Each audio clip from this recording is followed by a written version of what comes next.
Morning friends, केएमएमपी online क्लासों के अंदर आपका स्वागत है। क्लास 12 के अंदर ठोस अवस्था अपने पास चल रहा था। इस ठोस अवस्था के अंदर आपके ठोसों के प्रकार और वर्गीकरण अपने पास हो गया था। अब देखिए अपने पास आज बात करते हैं क्रिस्टलीय जालक की। इसकी बात करते हैं आपके क्रिस्टलीय जालक की अपन लोग बात करते हैं। अब उस क्रिस्टलीय जालक के अंदर क्या है, एक होती है एक कोष्ठिका। क्या होती है? एक कोष्ठिका। तो एक कोष्ठिका क्या है? क्रिस्टलीय जालक का वो छोटे से छोटा भाग होता है, उसका क्या होता है? प्रतिबिंब आपके होता है।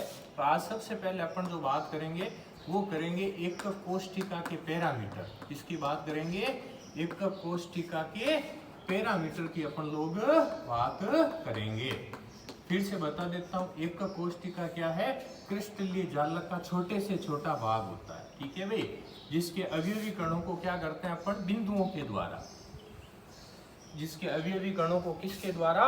बिंदुओं के द्वारा अपन क्या करते हैं? प्रदर्शित करते हैं, जिन्हें क्या कहते हैं? जालक बिंदु कहते हैं, ठीक है ना। तो थोड़ी सी परिभाषा बता देता हूँ आपके। क्या कहा मैंने? एक कोष्ठिका क्या होती है? क्रिस्टलीय जालक का क्या होता है? छोटे से छोटा भाग होता है। एक कोष्ठिका क्या है? क्रिस्टलीय जालक का क्या है? छोटे से छोटा भाग, एक भाग, छोटे से छोटा भाग आपके होता है। दूसरी बात आपको मैं बताऊं, एक बार बार शब्द आएगा जालक बिंदु। क्या शब्द आएगा? जालक बिंदु। तो क्रिस्टलीय ठोस के या क्रिस्टलीय जालक के जो अवयवी कण है ना, उन अवयवी कणों को क्या करते हैं अपन लोग? बिंदुओं से प्रदर्शित करते हैं। अभी सारी चीज सामने आ जाएगी। उसके अवयवी कणों को क्या करते हैं?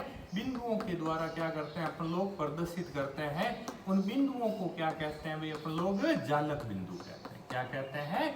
जालक बिंदु कहते हैं। तो दो परिभाषाएं आपके सामने आई। एक पाई एक कोष्ठिका, यानी क्रिस्टलीय जालक का छोटे से छोटा भाग जो उसका प्रतिबिंब होता है वो क्या कहलाती है? एक कोष्ठिका। और दूसरा आता है जालक बिंदु। तो क्रिस्टलीय ठोस में या क्रिस्टलीय जालक में जो अवयवी कण है ना, उनको किसके द्वारा? बिंदुओं के द्वारा प्रदर्शित करते हैं। उन्हें क्या कहते हैं अपन लोग? जालक बिंदु कहते हैं, ठीक है भाई यहाँ तक। अब देखो अपने पास अपना जो टॉपिक है वो है एक कोष्ठिका के पैरामीटर, ठीक है। कितने पैरामीटर होते हैं? अब देखिए मैं एक कोष्ठिका का चित्र बना रहा हूँ। जैसे आपको 11th में भी बताया गया था, सोडियम क्लोराइड की आपको क्रिस्टल जालक बताया था। उसमें से अपन क्या करते हैं? एक छोटी सी एक कोष्ठिका लेते हैं, या एक अपन छोटी सी क्या लेते हैं? मात्र कोष्ठिका अपन लोग लेते हैं। देखिए बेटे ये चित्र बार बार आएगा हो, इसलिए ध्यान से इसको समझना है, ठीक है ना। तो ये मान लीजिए अपन ने क्या है? एक छोटी सी क्या निकाल दी, इसमें से एक कोष्ठिका निकाल देते हैं। ये आपकी क्या हो गई? एक कोष्ठिका आपके हो जाती है। अब बात चल रही है इस एक कोष्ठिका के पैरामीटर की। तो देखिए इस एक कोष्ठिका के अंदर टोटल 6 पैरामीटर्स होते हैं। कितने पैरामीटर होते हैं? एक कोष्ठिका के अंदर कितने पैरामीटर? 6 पैरामीटर आपके होते हैं। अब ये 6 पैरामीटर कौन कौन से हैं वो बड़ी बात है, ध्यान से उसको समझना। देखिए इस एक कोष्ठिका के अंदर ये चित्र ध्यान दें आप लोग। इसमें ये 3 तो क्या होती है? भुजाएं होती है। एक कोष्ठिका के अंदर कितनी भुजाएं हैं? 3। मान लीजिए ये भुजा ए है, ये मान लीजिए बी है, और ये मान लीजिए सी है, ठीक है ना भाई। तो एक कोष्ठिका के अंदर कितनी आपके? 3 भुजाएं आपके होती है। एक कोष्ठिका में कितनी भुजाएं होती है? 3 भुजाएं आपके होती है, जिसे अपन क्या कहते हैं? ए बी सी से क्या कर सकते हैं? रिप्रेजेंट कर सकते हैं। दूसरी बात, इस एक कोष्ठिकाओं में 3 भुजाओं के अलावा 3 क्या होते हैं? कोण होते हैं। 3 भुजाओं के अलावा ये 3 क्या होते हैं भाई? कोण होते हैं। 3 भुजाएं और 3 क्या हैं आपके?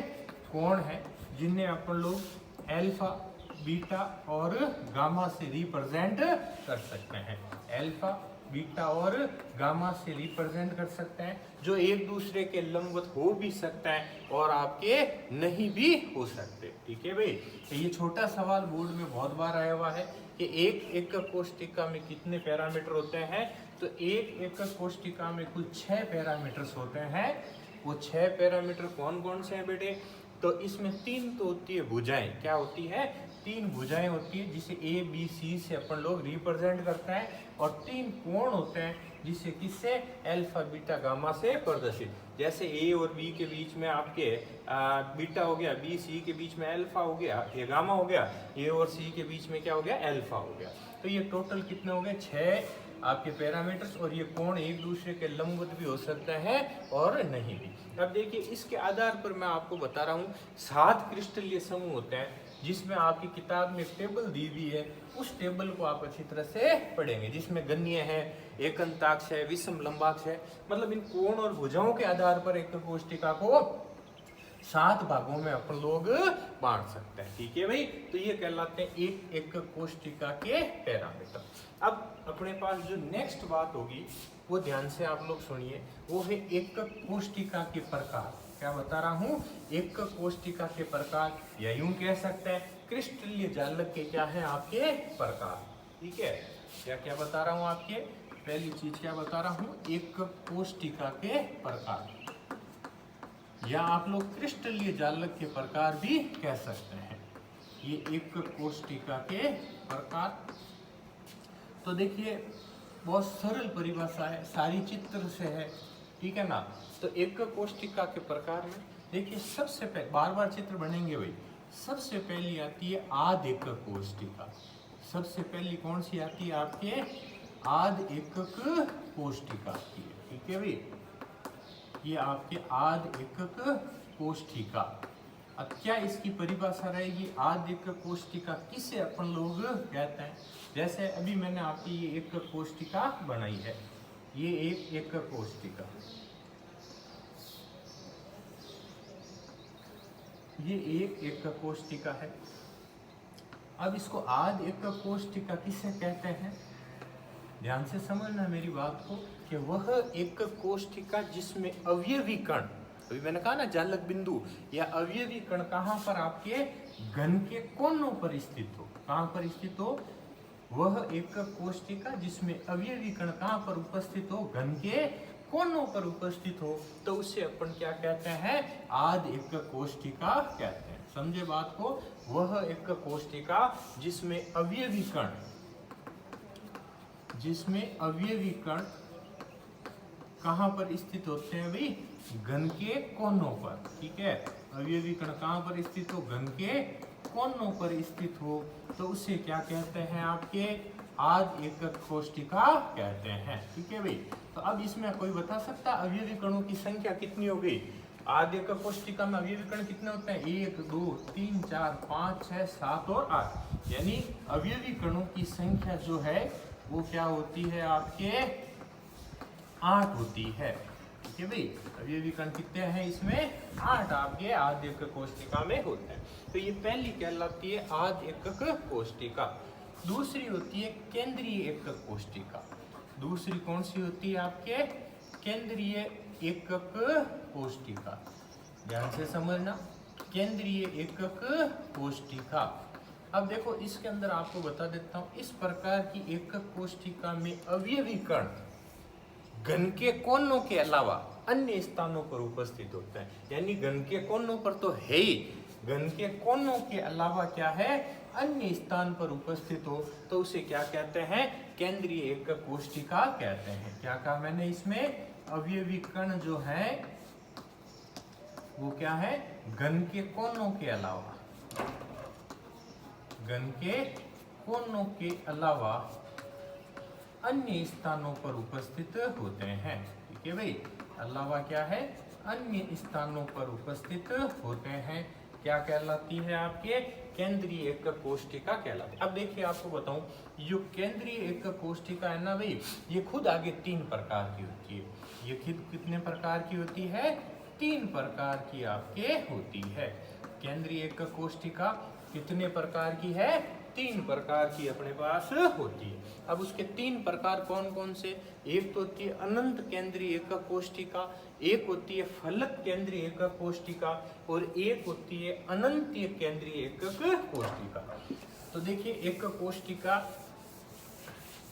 ये जो केंद्रीय एकक कोष्टिका है, इसके कितने प्रकार बता दिए आपको, 3 प्रकार आपके बताए गए। तो अपना जो सेकंड भाग है, केंद्रीय एकक कोष्टिका के प्रकार अपन लोग पढ़ रहे हैं।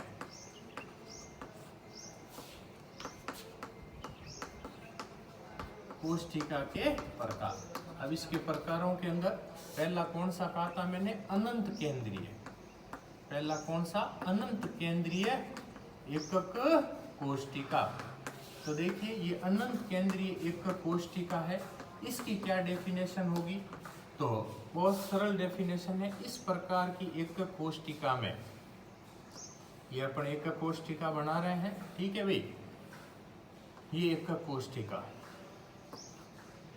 ये इस प्रकार की एकक कोष्ठिका में अवयवी कण घन के कोनों के अलावा, मैंने कहा ना घन के कोनों पर, ये तो सदा सत्य वाक्य है। इस प्रकार की एकक कोष्ठिका में अवयवी कण घन के कोनों के अलावा घन के केंद्र में कहां पर उपस्थित रहता है भाई, अवयवी कण घन के कोनों पर तो है ही, कोनों के अलावा कहां रहता है, केंद्र में उपस्थित रहता है, जिसे क्या कहते हैं, अनंत केंद्रीय एकक कोष्ठिका कहते हैं। ठीक है भाई, तो इसमें क्या हो गया, अवयवी कण घन के कोनों के अलावा कहां पर होता है भाई, घन के केंद्र में, घन के कोनों के अलावा घन के कहां है, केंद्र में आपके उपस्थित रहता है, तो उसे क्या कहता है, अनंत केंद्रीय एकक कोष्ठिका कहते हैं। दूसरी कौन सी बताइए आपको, दूसरी बताई जाती है फलक केंद्रीय। सेकंड कौन सी होती है, फलक केंद्रीय एकक कोष्ठिका आपके होती है। ठीक है भाई, फलक केंद्रीय एकक कोष्ठिका। अब इसकी क्या परिभाषा है, इस प्रकार की एकक कोष्ठिका की क्या परिभाषा है, तो देखिए इस प्रकार की एकक कोष्ठिका में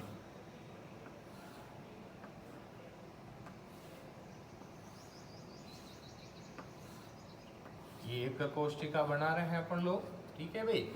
तो इस प्रकार की एकक कोष्ठिका में अवयवी कण घन के कोनों पर तो है ही आपके, ये घन के कोनों पर, तो ध्यान से समझना बात को। इस प्रकार की एकक कोष्ठिका में अवयवी कण घन के कोनों के अलावा प्रत्येक फलक में उपस्थित होते हैं। जैसे ये एक, ये दो, ये जो प्रत्येक फलक है उसके अंदर आपके ये उपस्थित रहते हैं।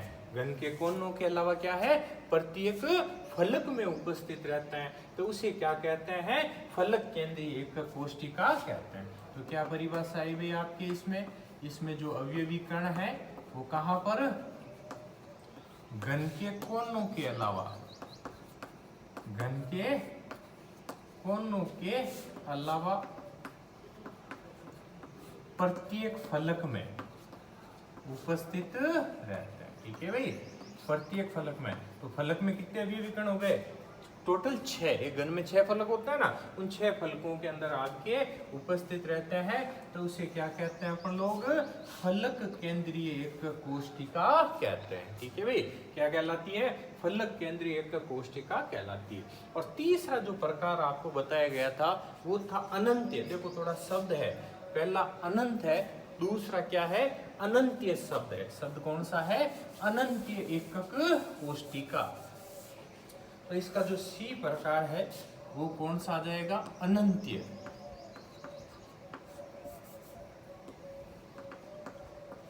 अनंत्य एकक कोष्ठिका। अब देखिए इस प्रकार की कोष्ठिका की क्या विशेषता होती है भाई, तो इस प्रकार की एकक कोष्ठिका में, जैसे ये आपकी एकक कोष्ठिका अपन लोग बना देते हैं,